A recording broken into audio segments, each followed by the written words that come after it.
It was past midnight when the knock came. No, not a knock. A loud bang, like someone kicked the door. 13-year-old Chidi sat up in his small bed, heart pounding like a drum. His little sister, Amaka, woke up too. Their eyes met in the dark. They knew that sound. It was the landlord, and he wasn't happy. Their mother, Mama Chidi, had been 2 weeks late on the rent. The money she made from selling oranges and Puff Puff was not enough. Their father had died 2 years ago, and since then, things had only gotten harder. The door banged again. Boom. "Open this door before I break it down," shouted a voice. It was deep, loud, and full of anger. Mr. Okonkwo, the landlord. He was a big man, with eyes that looked like burning coals, and a voice that could make the air shake. People in the compound said he was once a soldier, or maybe something worse. Some even said his house was cursed. Mama Chidi hurried from the kitchen, wiping her hands on her wrapper. She opened the door just enough to peek out. "Please, sir," she said in a soft voice, "give me until Friday. I'll get the money." Slam. Mr. Okonkwo pushed the door open and stepped inside without permission. "Did I tell you I'm a bank? You think I'm running a charity? Where's my rent, woman?" Mama Chidi backed away slowly. Chidi and Amaka watched from behind the curtain, holding their breath. I'm trying," she whispered. "I've been sick. I only just got better." "Sick," he laughed, but it wasn't funny. "Then die. That way, I'll throw your children out and rent to someone useful." Mama Chidi's lips trembled. Chidi's fists clenched. He wanted to shout, to defend his mother. But he was just a boy.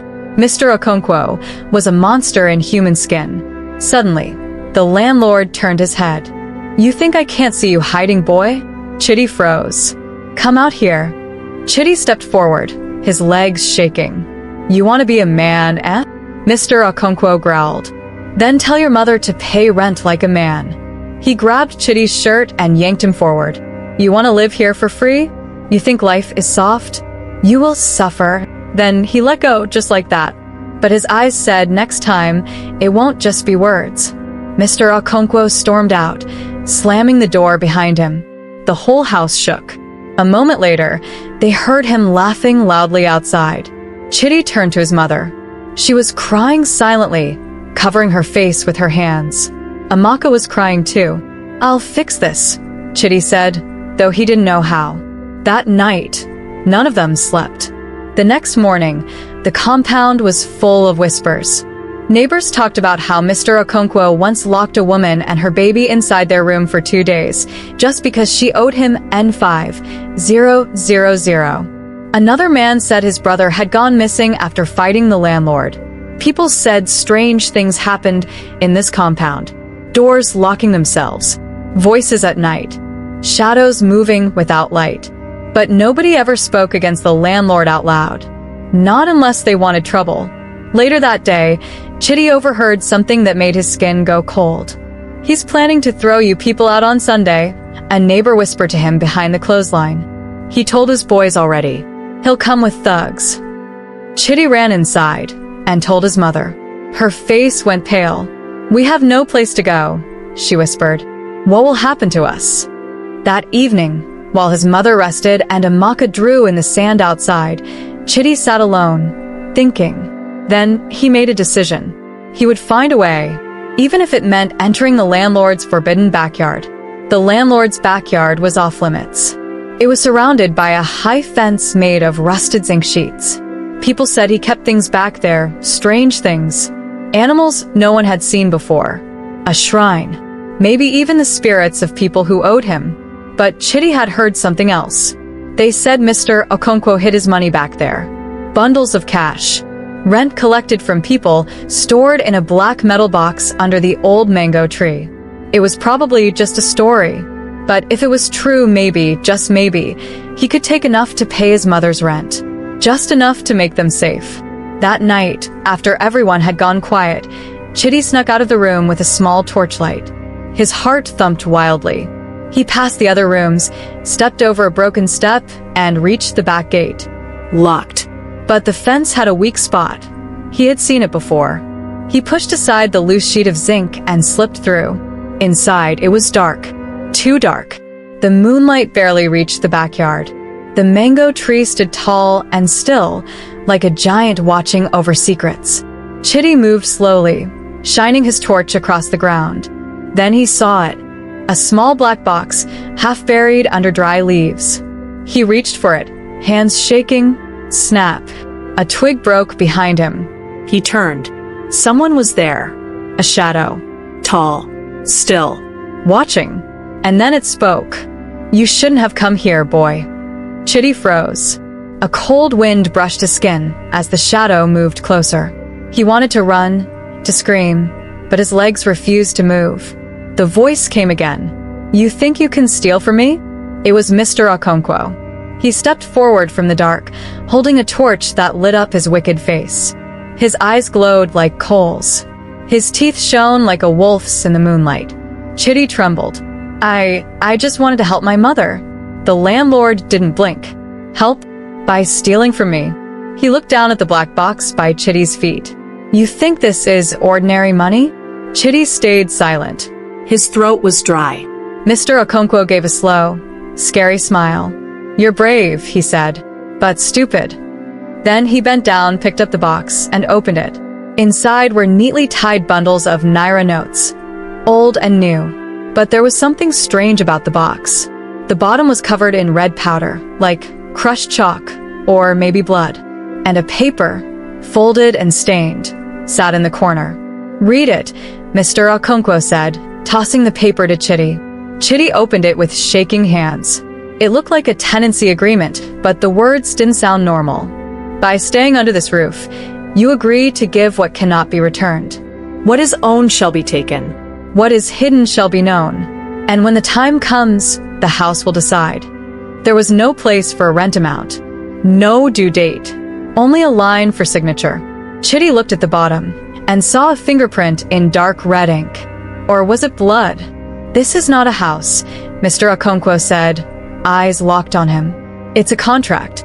And once you live here, the house owns a piece of you." Chidi stepped back. "You think your mother is sick because of hunger?" He whispered. "No." "This house is draining her. Slowly. The more she stays, the weaker she becomes." "Why?" Chidi cried. "Why are you doing this?" Mr. Okonkwo smiled again. "Because I feed it, and it feeds me." Just then, something rustled in the mango tree above them. A soft hiss, like something alive. "Go back to your room," the landlord said darkly. "But know this, since you've seen the box, you belong now. If you leave without paying your price, the house will come for you."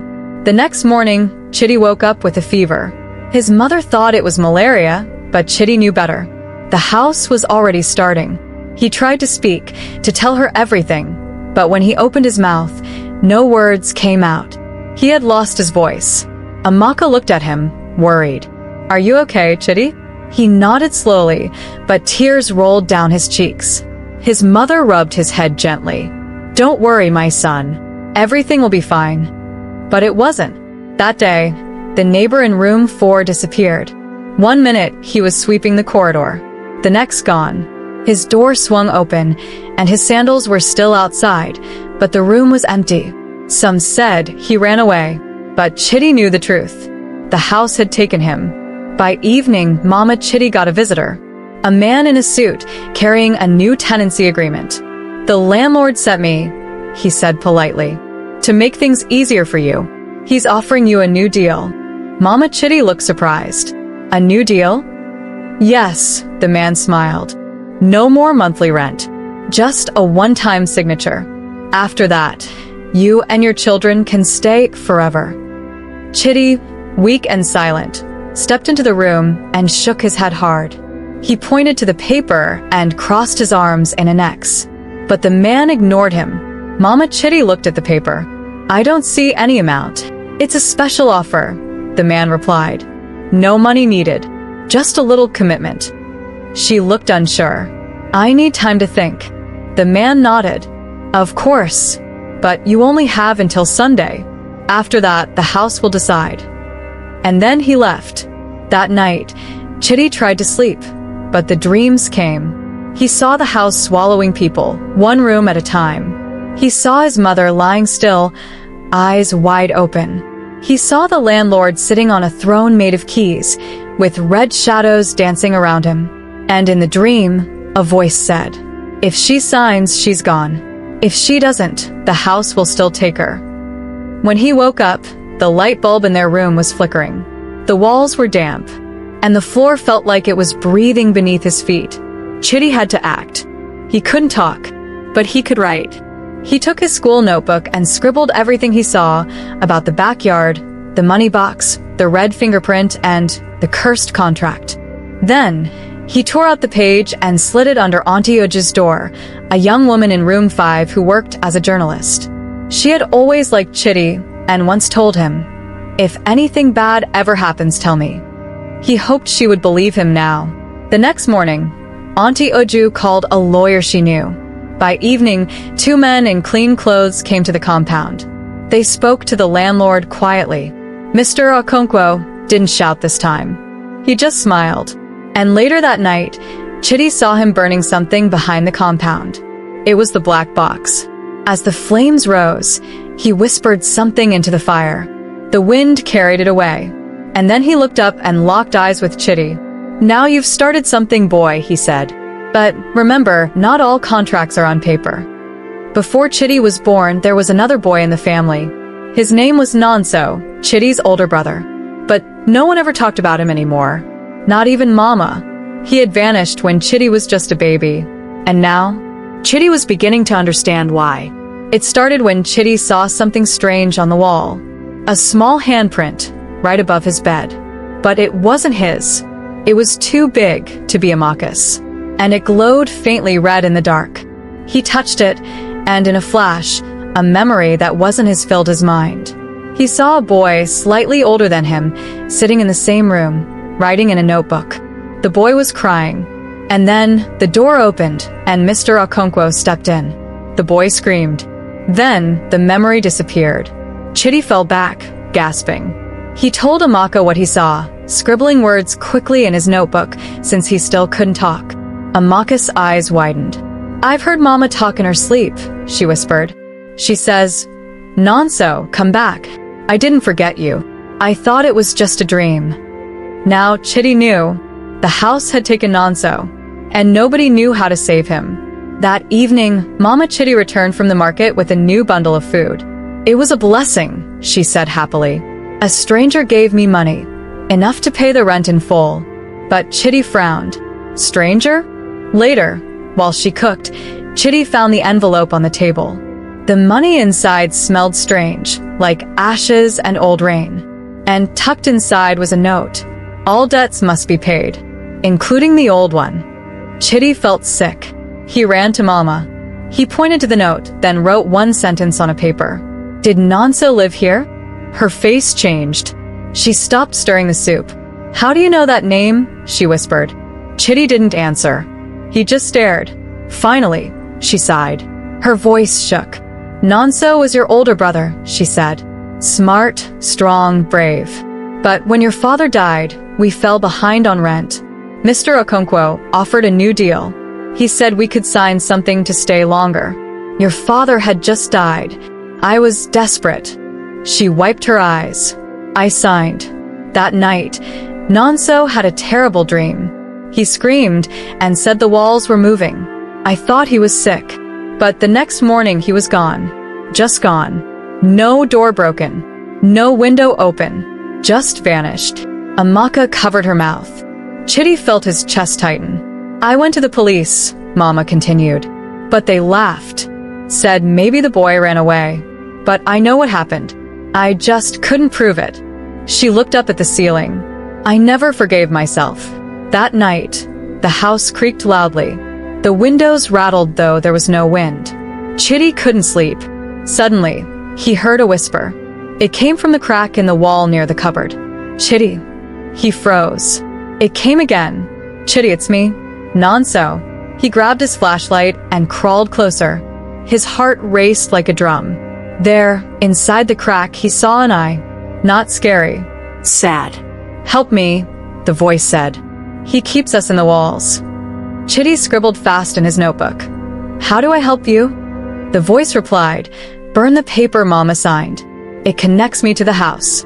Then the eye blinked and disappeared. The next morning, Chidi begged Mama to find the old contract. She did. It was hidden under a box in her wardrobe, still stained with dust and red marks. "This cursed paper," she whispered, holding it with shaking hands. Chidi brought a matchstick. "Are you sure?" she asked. He nodded. Together, they lit the edge. The paper curled, blackened, and turned to ash. Suddenly, the house shook. The curtains flew up. The floor trembled. A loud wailing came from the walls, like dozens of voices screaming at once. And then, silence. The lights flickered. And Chidi collapsed. When he woke up, he was lying in bed. Mama and Amaka were by his side. His voice had returned. "Is he gone?" he asked weakly. Mama nodded. "The house is quiet now. The walls feel lighter." But Chidi wasn't sure it was over. Later that night, he stood by the wall. "Nonso," he whispered. No reply. But as he turned away, a folded paper slipped from the wall crack onto the floor. It was Nonso's old notebook. Chidi opened it. Inside were pages of stories, drawings, and one final line at the back. "I'll find my way out, even if I have to eat the rent back piece by piece." Chidi smiled through his tears.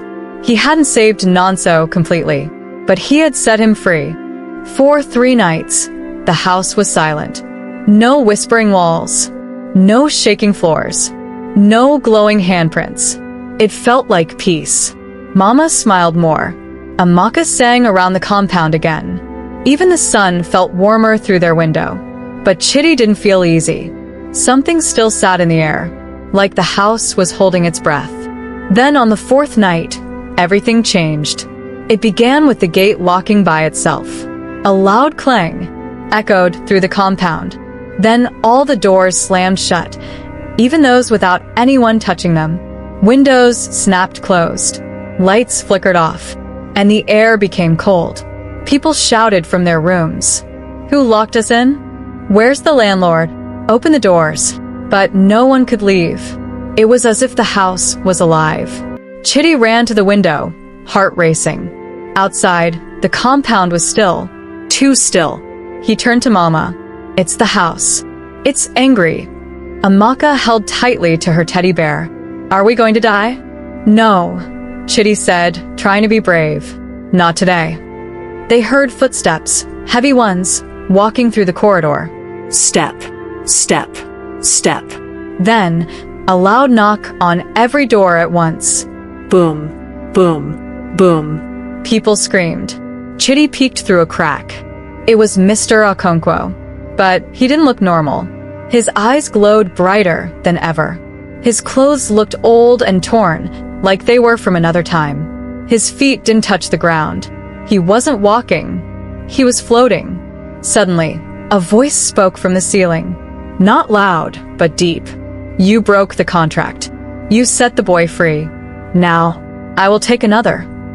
It wasn't the landlord's voice. It was the house. Mama cried, holding Chidi and Amaka close. "We need to get out." "But how?" Chidi asked. "All the doors are locked."